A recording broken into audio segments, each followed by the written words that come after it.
down, yelling out money, anything. Ayy, ooh, got the foot on the gas, pedal to the metal when I'm getting to the bag. Ayy, got the foot on the gas, pedal to the metal when the lane moving fast. Ayy, ayy, let them all cross. If they hate, then let them hate and make a bigger boss. Ayy. What is up, ladies and gentlemen? We are back. We are live. It is the Freight Coach Podcast, the top podcast in transportation, coming to you guys every single weekday, 8:30 a.m. Pacific, 10:30 Central, to break down some industry headlines. But most importantly, you guys provide some actual insight into what you can do with all of this information. If this is your first time tuning in, welcome. This is the real side of freight, ladies and gentlemen. And I do say that before every single show. And what I mean by that is I only speak to transportation professionals, because at the end of the day, I want to talk to the right individuals who have done what you're looking to do, or who are currently doing what you're trying to achieve, so you can take that information, apply it, utilize it, and see a meaningful difference in your business and your life. Happy Thursday, everybody. I got a very special guest for you guys here today. I'm going to bring him up in just a couple of minutes, but we're going to talk about all things automation, a lot of the stuff that, you know, there's a lot of headlines out there about this, but they have a very unique product. They're not paying me to say this at all. I literally, when I first saw what they're building, I'm like, that is what is needed out there a lot. And we're going to break all of that down. But before we get into that, you guys know what we got to do. It is my favorite segment of the show, and that's This Week in Freight, powered by my friends over at DAT. It's my favorite part of the show because, I literally live this every single day, you guys. And all we do is help you guys read lanes, read markets and everything, to help you guys bring consistency out there into the market, because none of us can control rates. And frankly, I'm not going to tell you guys what to quote, because I don't want to pigeonhole you guys. I want you guys to make a lot of money in it, but I want you guys to be able to read the markets for how they actually perform. So today we're doing a flatbed. It's Indianapolis, Indiana to Atlanta, Georgia. Midwest flatbed is probably the hottest market out there. A lot of our Midwest-based carriers who used to service the West Coast stayed in the Midwest because rates are so high, and fuel prices out west were like $12 a gallon. Over-exaggeration, but it's extremely expensive. But this one, Indianapolis, Indiana to Atlanta, Georgia. This is an interesting one because it dropped. It's honestly just been a complete slope out there right now, and it's starting to make a little bit of a come up. So I chose this lane because it was spiked, it dropped back down, and it's starting to rise up a little bit. And again, if you're in this lane, if this was your lane that you had submitted to me, we're still in that area of stabilization.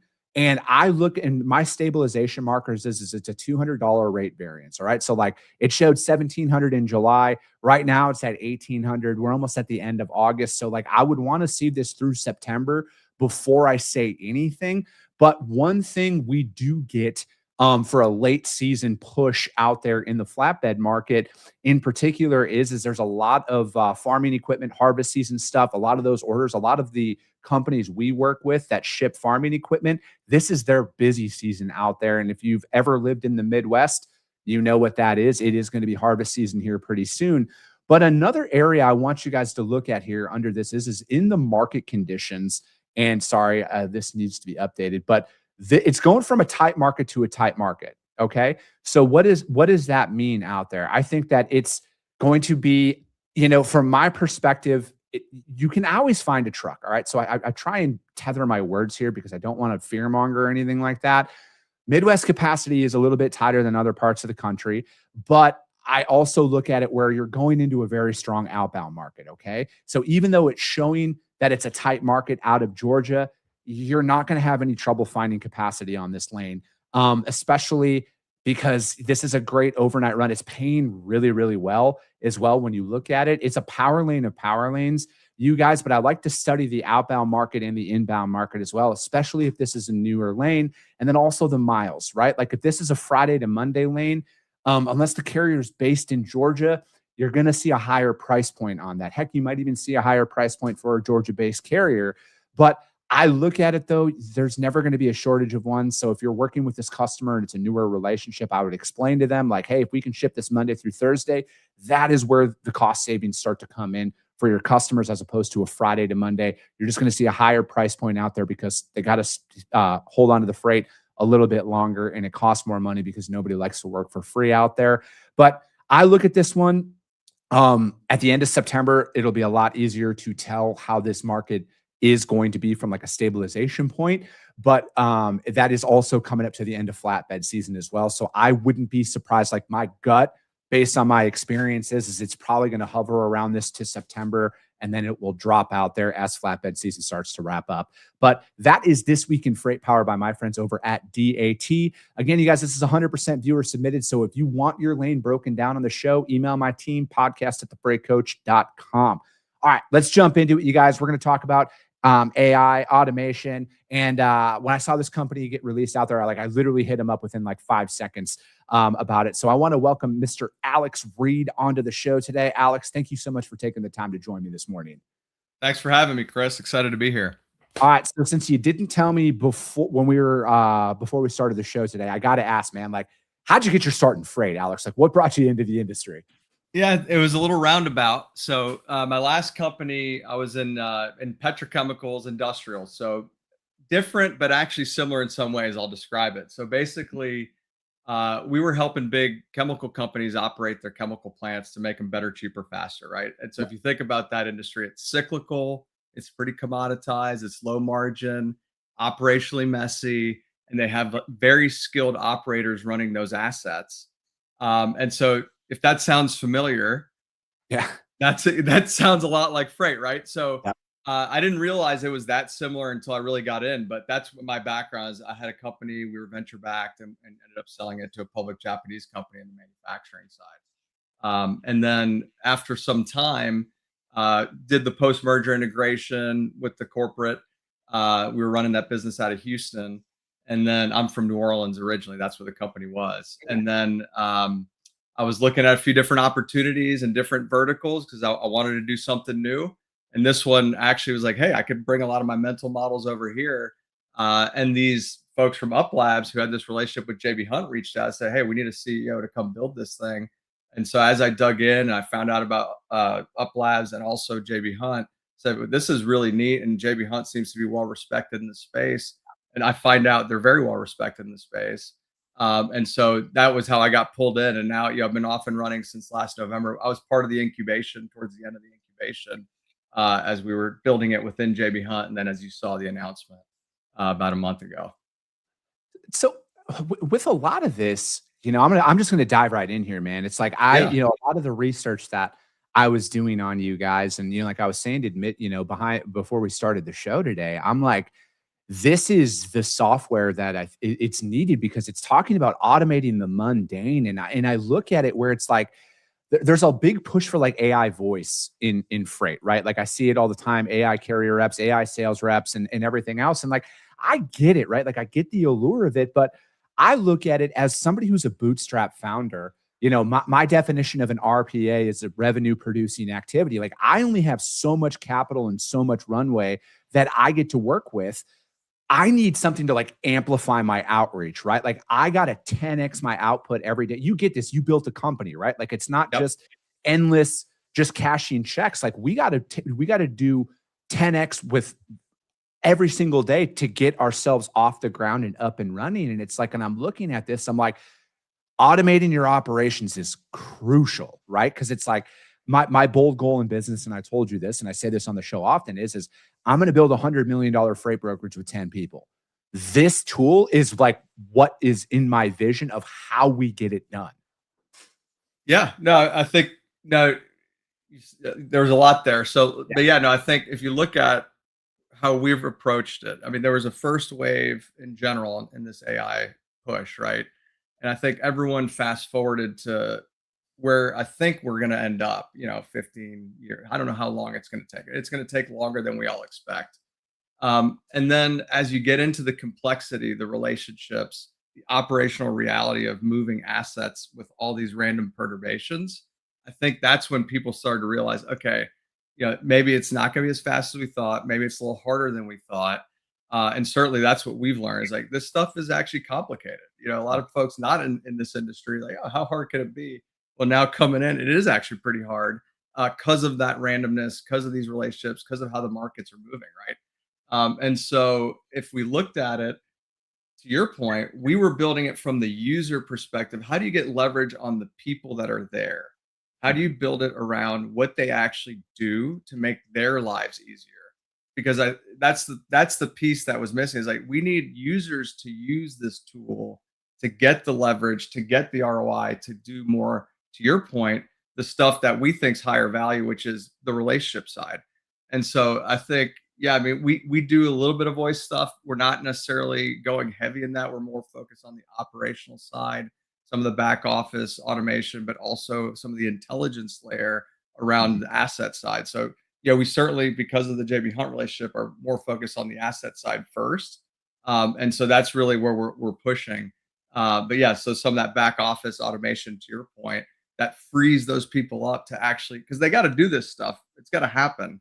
So if you can get that off their plate, they're going to be able to add a lot more value in other ways. Is this, because it's like you look at the asset side of things, it's razor thin margins on the trucking side of things, right? Like most people are in the low to mid 90s on a good day. Yep. And do you think this is because, and I look at it where, the gift and the curse of experience is sometimes you're blinded at how things can actually be done. Does this help open up people's eyes to inefficient operations that, yes, it's effective and it's working, but they don't look at how can we make our operations better? Because not a lot of people like to rock the boat, and especially if you're making money. Yep. No, I mean, and that's what we saw in manufacturing too. So again, another pair, like if it's not broken, don't touch it. Right. And so like, that was always that mentality, but you always had people whose job was to like analyze it and make it better. Cause like, that's not always a good way. You got to progress. Right. And the market's very competitive. So I think given the margin compression, given the competition, folks have been pushing to get better and better in the operation. I mean, you've had a 4-year, recession in this industry. And so if you look at it, a lot of that has yielded better operations just from like how we run the business. Forget technology, right? But then you introduce technology. What we've seen is some of the nuance that you need to capture and you need to leverage the experience. Like if you go to a dock or a terminal or a distribution center, whatever, some ops manager, transportation manager that knows the drivers, knows the customers in that area. There's so many little details that they're factoring into decisions that are very hard to capture just with, data in a TMS, right? And so I think to your point, if you can make it easy enough for those folks to use the technology, they can inject that know-how, that subject matter expertise, that experience about, hey, what works in my area and my customer base, and really get that leverage. But you have to make it super easy. Like people have come many times to bring technology to people, and adoption is always the challenge, right? I mean, I think getting people to actually use stuff. Like I don't want to take the 10 minutes to learn a new thing. Like I got my process. So I think that's always the hardest part, and that's where we've really focused with the JB Hunt team. Is this something where, because it's like, I look at with the tools that are at our disposal today, but like, I also look at it like, how do you leverage that to make better decisions inside of your business? And, it's like having something analyze your actual data, because just because something, and I always like to preface, I'm not saying take cheap freight out there at all, but not all two loads are created equally. And it's like, is this going to be something where you can study actual in and out times of their movements and be like, hey, I know that lane paid $2,000, but it actually costs you this due to your time. That load that you did prior to that paid $1,900, and it was actually more profitable for your operation because it got you loaded quickly, offloaded quickly, and onto the next one quickly. Yeah, and that's where there's so many different pieces that you have to factor in. So it's a pretty complex set of variables, right? I mean, factoring in raw margin, but then unload time, the dwell time piece, and then what's my backhaul situation? Does my driver even want to do this? Am I going to lose that driver next week because I made him do this route he doesn't like? So there's all kinds of pieces there that you have to take into consideration. That's 100% what we're trying to work towards.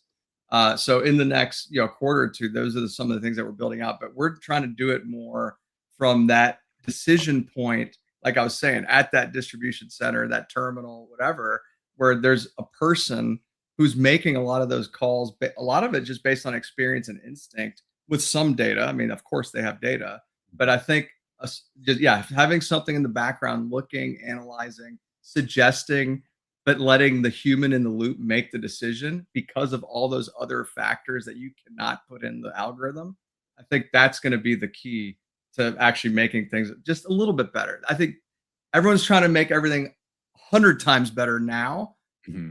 It's like start a little bit better, get the ROI, then take bolder and bolder, chances. So that's our approach. I look at it where it's like, because I think a lot of people is it's like, where do you start?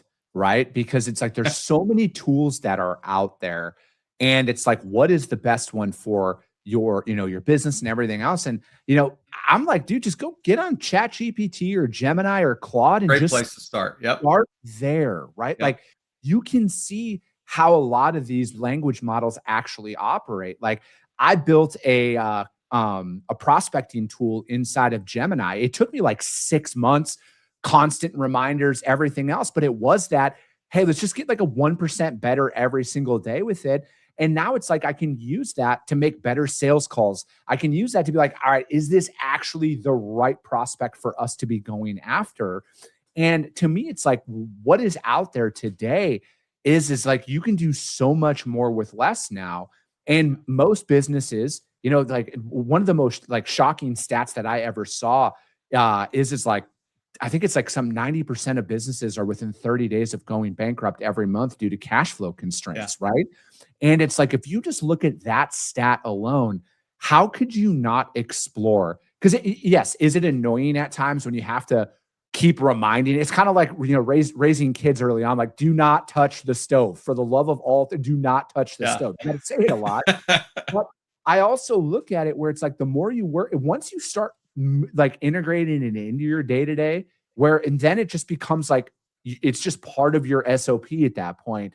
And then it's like, before you know it, you start realizing, all right, there's a lot of stuff. There's a lot more information that's out there. That it's going to make me more prepared. It's going to make me provide a better product for your customer. Because, like, I mean, I know that this always gets heat every time I say it. There is zero difference in offer, like, value add out there in the market between brokers, carriers to customers, right? Like, there's not a lot of difference, because it's like, all right, we all got the same stuff. At the end of the day, what is the actual value add that you can bring to the table? Because picking up on time, delivering on time, safe equipment, communicate, congratulations, you and 100% of the other people in this market are saying that exact way in some variation. But it's like, how do you make your customer's life easier?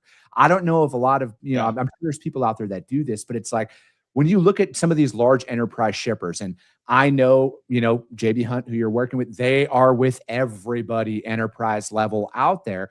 Each one of those customers has a different way of operating. There's not one set way of tendering freight. So it's like, keeping that efficient on the back end. That's where your market share really grows, because it's like, making your customer's life easier is often an oversight out there. So you nailed why this is a great time for tools like AI, right? I mean, because of that number of different ways of doing essentially the same thing exist. I mean, it's amazing actually how many permutations of doing the same thing exist, right? Yes. But that is the reality. And yeah, if you're on the carrier or broker, you're going to meet your customer where they are. You're not going to ask them. I mean, you can try, and people do, like, why don't you do this, this, and this? They're not going to do that, right? They want to talk to you. They want to email you. They want that paper trail. They want that report, right? And so I think that's where we started, actually, was in that customer facing side for JB Hunt, was helping them deliver better customer service, right? Actually help those. They have customer experience reps that deal with all these big accounts, small accounts, everybody, and they want to actually do more and help those people be more proactive. And I think, like you said, it's how do you make that customer's life easier, but also how do you make them feel during the process, even when things are going wrong, right? Is like, were you proactive? Did you reschedule something automatically? Did you tell them what was happening? Like, sometimes that experience of just over communicating and being there with them and holding their hand along an exception is worth a lot. And people come back when they feel good, like you took care of them, even during a negative situation. And so I think that those are types of things that the tools, and that's what AI is. It's a tool to be used by people the tools will help you actually do that, make it better for your customers. So we actually meet our customers where they are, to the point we made earlier on how do you make it super easy for people that are very busy, have a lot of experience, and don't want to learn a new thing. So you meet them where they work. You're in their email, you're in their teams. So you're making it almost as seamless as possible for them to interact with these tools. And then you make them actually add value. And so again, you have to understand what they do to be able to add value, and you have to understand what it means in the real world to be able to add value. So like you have to follow that thread of like, what's the driver doing? What does it look like on the dock? Back to that CE rep, back to their customer. If you understand that chain well, and you're actually building technology that solves all those problems at every step, then you actually have something that'll deliver value, right? And that's what we're trying to do. Same thing.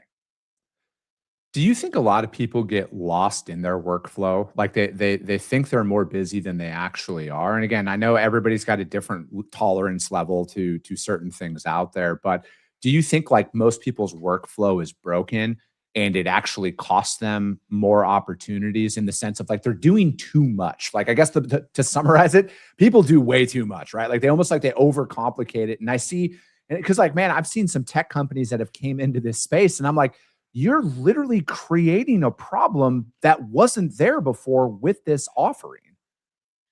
Yeah, and I think again back to this make it easier simplification, and a lot of that is not on the technology piece, right? A lot of that is in the business, and that these are conversations we have with execs and manager, folks at JB Hunt all the time. Is like, as we build this out, like work will change. How do you actually do that? How do you make sure that people are trained? And I think that's the challenging part. When you're small, it's probably easier to deploy technology.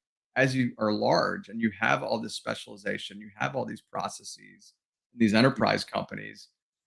This is why I look at like everybody's just priced in, fantastic margin dropping, from AI being adopted in all these enterprises. It's not that easy to do when you have, like you said, a lot of different people and they actually all are doing the same thing in slightly different ways, just like the shippers. Even people in these companies, they do it a little bit differently, right? And so I think trying to eliminate the workflow concept as much as you can and just understand what you're trying to solve for and try to steer everyone in that direction. It's like at the end of the day, this is what your shipper, your customer wants. Doesn't really matter how it gets done. So here's our tool that can help you do it however you want to do it. I think a lot is being, like to your point, is like mapping all these workflows. Well, great. Now you have like 30 different workflows for the same thing in the same company, right? Anyway, so I think that's really what we're looking at. And as you find it, I think you have that separation. Like some people are very good at doing things the way they do them, and then you augment them with technology and they do more.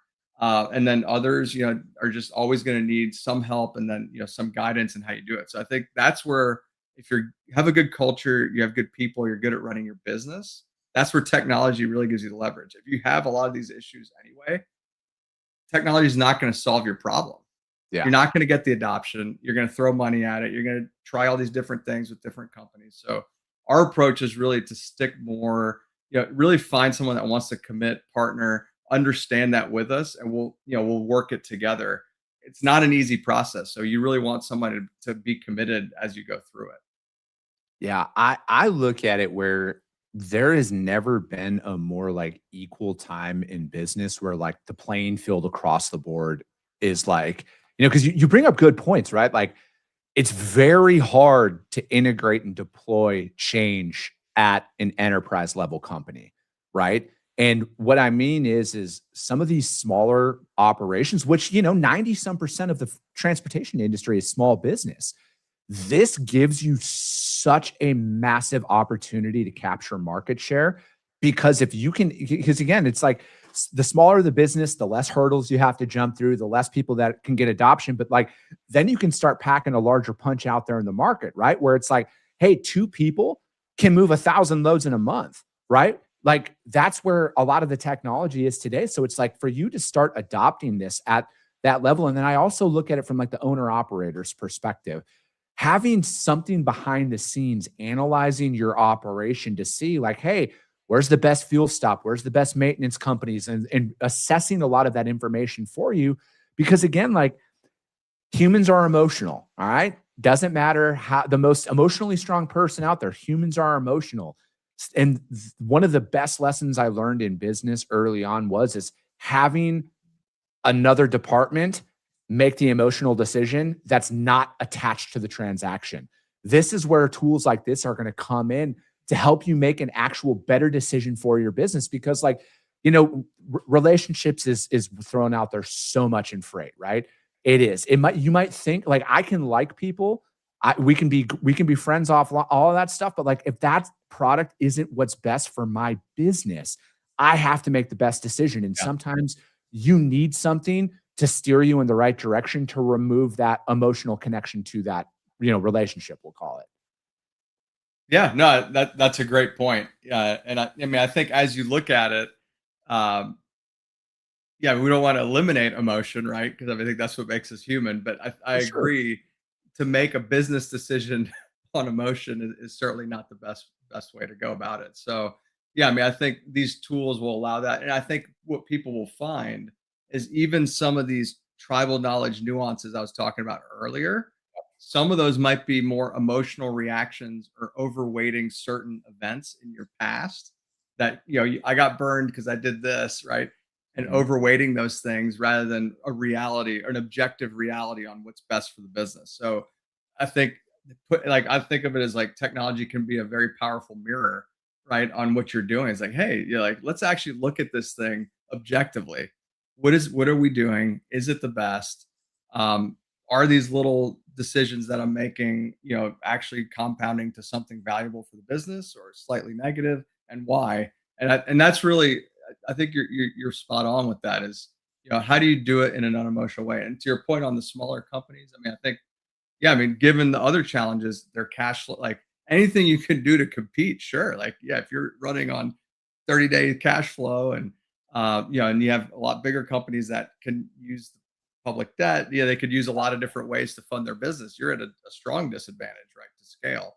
And so I think, yeah, anything that can kind of keep it a very competitive market, which is one of the cool things about freight, is like almost perfect supply demand, right? The way it works. And so, yeah, so it's pretty neat to see that. What's next with this, right? Like, I know you guys are just kind of coming in here, you're getting up, you're building this. Yep. Where do you see a lot of this going in the industry in regards to automation? And like, is this a direction where there's going to be like, you're going to see a day where it's like, you know what, there isn't a need for desk level employees anymore, or even because like automation could get to that point where it's like, well, you know what, we don't need people anymore. Let's just have this machine running things behind the scenes. Yeah, I mean, I think we're so far from that today that it's pretty hard to say like what that future. I think there's certainly a future in a lot of industries. Forget freight, in a lot of industries where that could be true, right?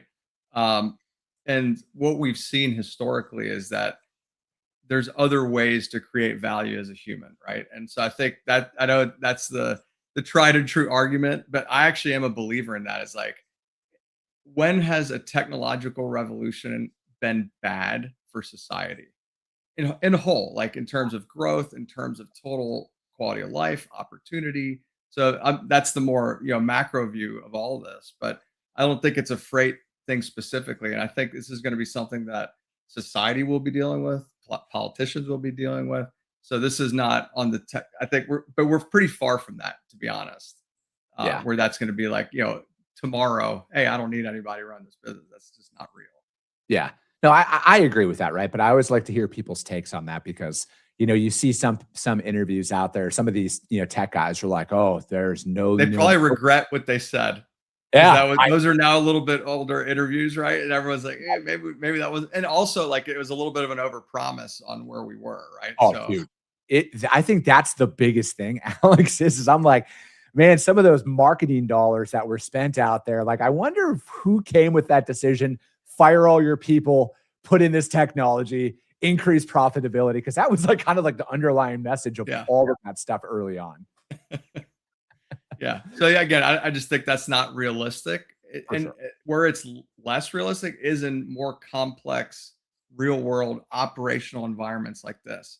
actually, like, in other places where you're dealing less with the physical world, I could see that happening faster. But I think there's still going to be a lot that that humans are going to have to do. Yeah. Amen. Alex, thank you so much for your time this morning. How does anybody reach out to you guys to find out more about what you're doing?